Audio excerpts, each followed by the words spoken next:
Hey there, welcome to another episode of Seenu.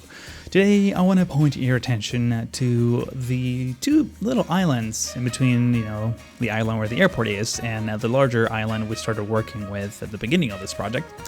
And I want you to specifically take a look at the dark spots in between, the two main avenues that have all these white lights. I'm going to be taking just a few moments of this episode to add a few more lights in between the different neighborhoods, at least to sort of mark where the inner streets, meet for the most part, just around corners. And I'm going to be laying down some power lines. But before I do that, this island, which is sort of the one that was the missing piece of the puzzle, as I like to call it, as I was trying to build this project, I said before that expanding all these neighborhoods was a pretty repetitive task because you're basically doing the same thing over and over again. And I decided to, instead of just showing you that in a time lapse or even do a live stream, because this took like a long time. I'm going to talk about that in just a moment. But I wanted to sort of put it together in this way. It's kind of like a cinematic that fades in with the different stages of the build. In just a second, you're going to notice, maybe it's so subtle, but you're going to notice all the power lines being laid in between the roads. Also, I converted all those roads to dirt with the mod decals. That makes it look, a little bit nicer, much more detail, if I do say so myself. And obviously the last step will be the houses, as you can see now. There's still a lot of work to do. This is the last step I was able to do. Of course, we need to add a ton of trees here. In fact, many of these properties don't have entrances for the houses. As you can see, that house, that white house to the left, that's almost out of the screen right now, didn't have an entrance. I didn't have time to do that.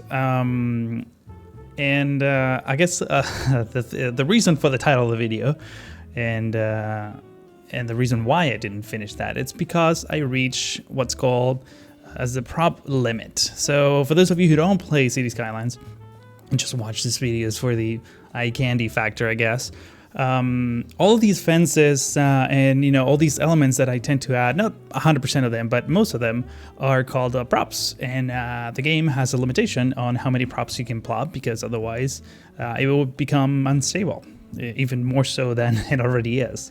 I think the limit is around 650,000, I think is sort of the limit.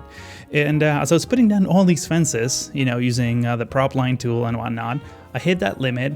And the problem is we're not anywhere near done with this project. I mean, this is there's going to be one more populated island if I'm able to pull it off, because at this point I'm not sure what I'm going to do next. But I sort of circumvented that limitation a little bit by getting rid of all of the decals that I put down unnecessarily in the mini roads across the atoll. So you can kind of see it here, but like all those dirt roads that have the mud decals, I used to literally do that by hand, just plop one decal after the other.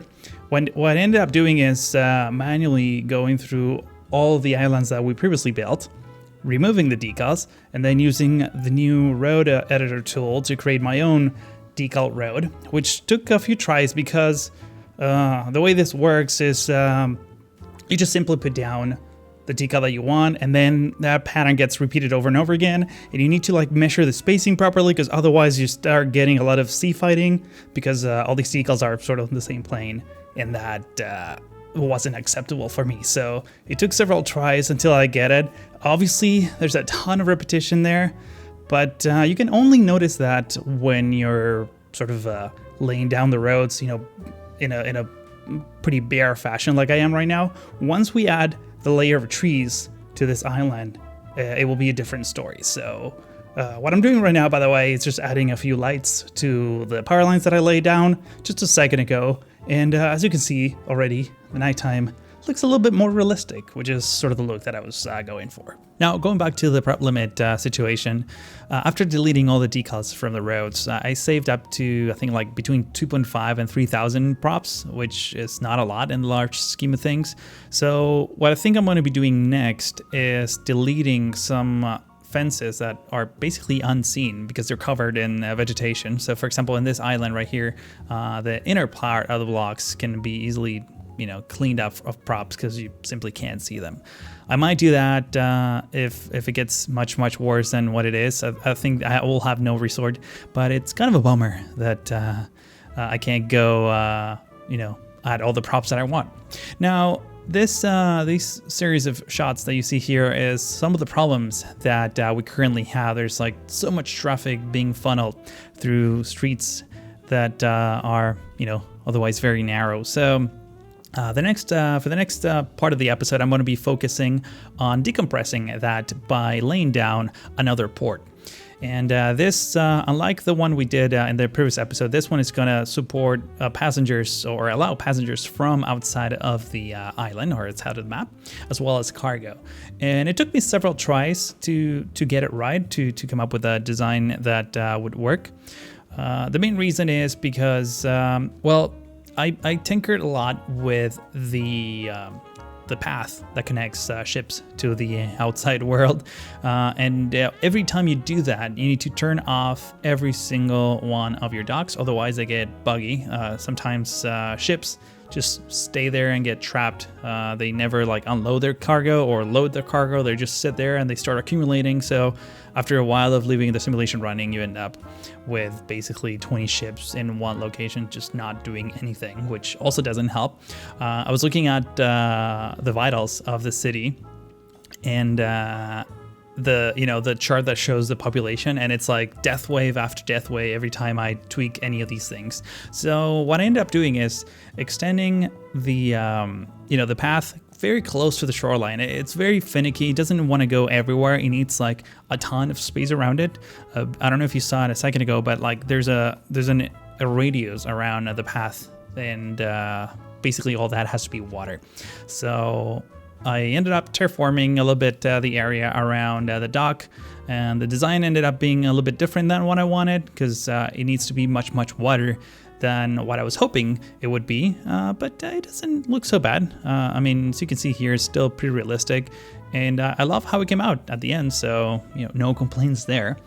Now, when it comes to moving passengers, actually the next episode, one thing I'm going to be tackling is, now that we sort of have the main population of the 4 main islands sort of complete, I'm going to start deleting all of the bus routes and lay them from scratch, hopefully, because right now the bus routes don't go anywhere. They're just terrible.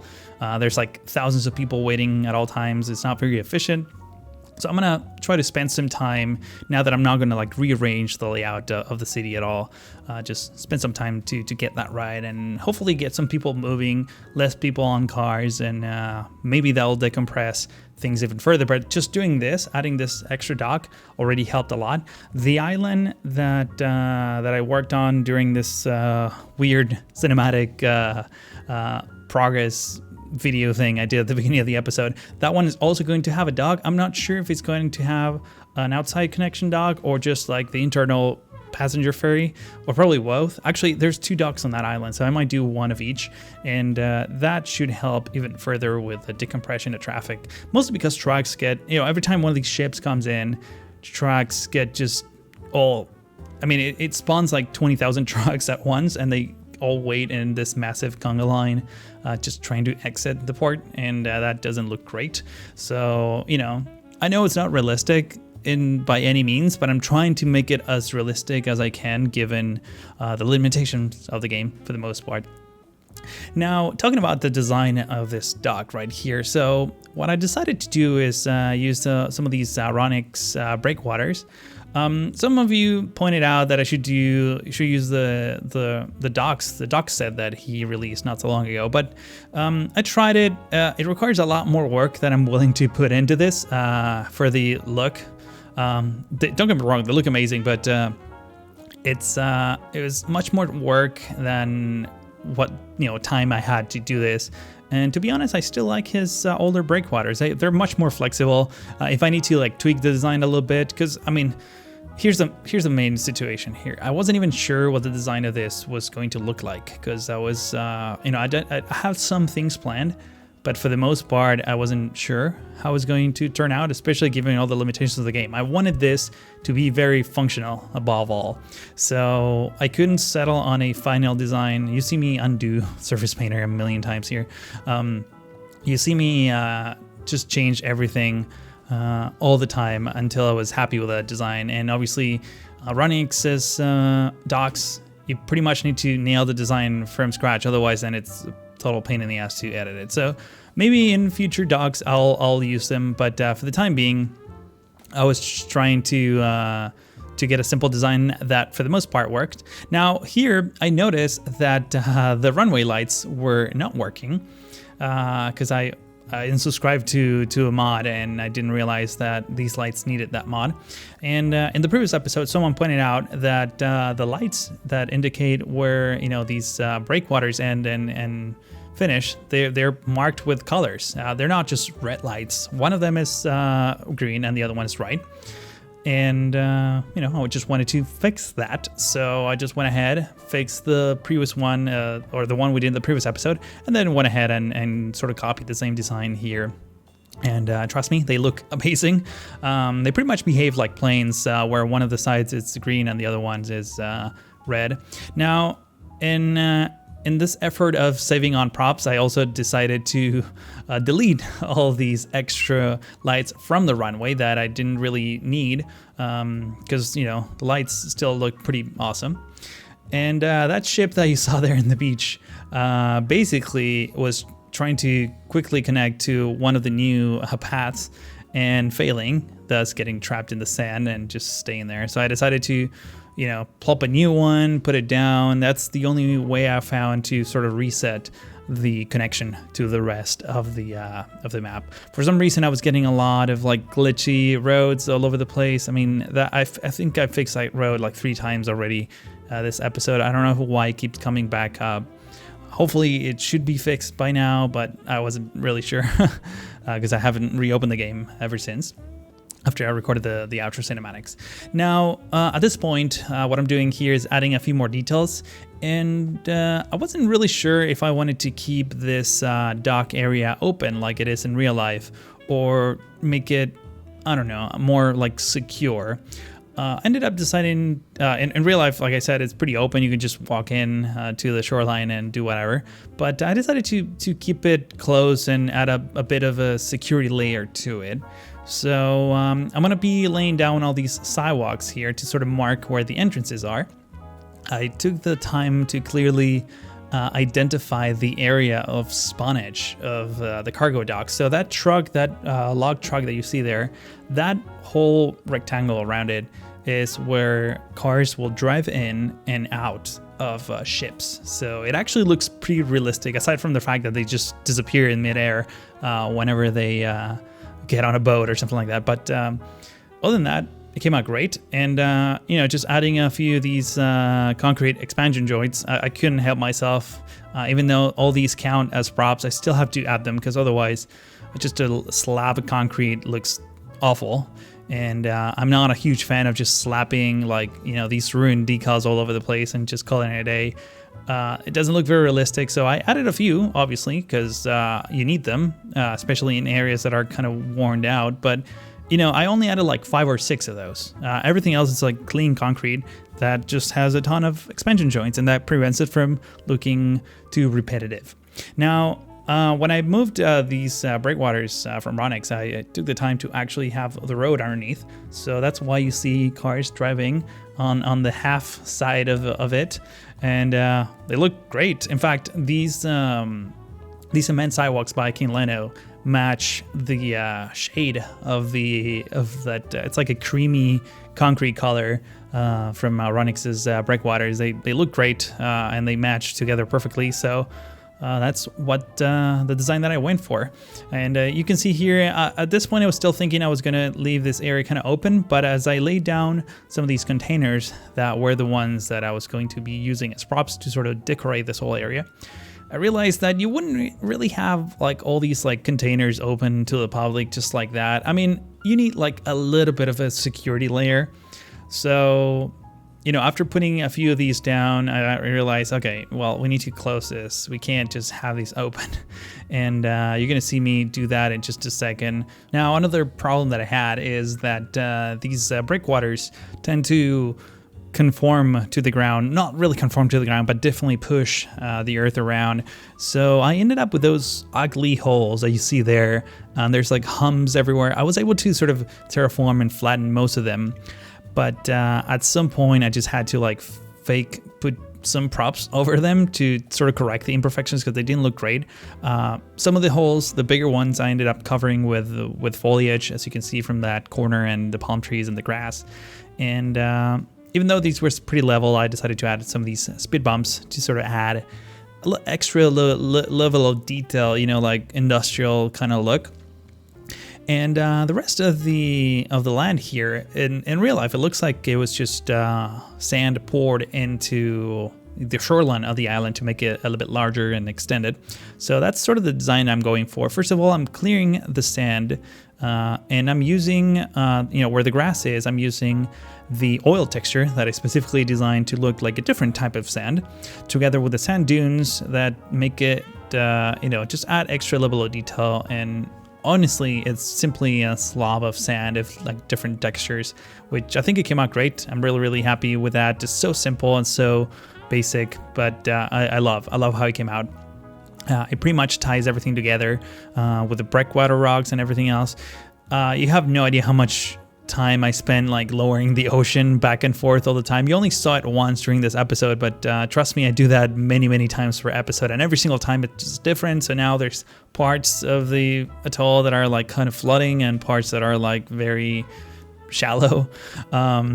This whole segment, by the way, in between the urbanization and that little mangrove island, it's an island that's revealed on low tide. And actually, it's a whole sandbank that's revealed on low tide. And I decided to, give this the aesthetic of low tide situation. So I went ahead, made all that area sand. Obviously, I couldn't have sand dunes there because otherwise they will be eroded by the water. But this tiny little island with all these mangroves pretty much keeps the height above water. So even when the tide is high, trees are able to grow and do their photosynthesis or whatever they need to do, basically. And obviously, expanding all the coral reefs over here, just adding a lot of detail around the shoreline. I'm pretty happy with the amount of progress I was able to make on this one, and hopefully the prop limit situation won't, alter the future expansion of this project. But if you enjoyed this episode, I would like to ask you to give this video a like. And if you're new to my channel, if you haven't already, please consider subscribing. That way you're notified immediately after one of my videos comes out. In the description, you can find the link to the full playlist in case you missed an episode for whatever reason. But that's all I have to say for now. Thank you for watching, and hope to see you in the next one.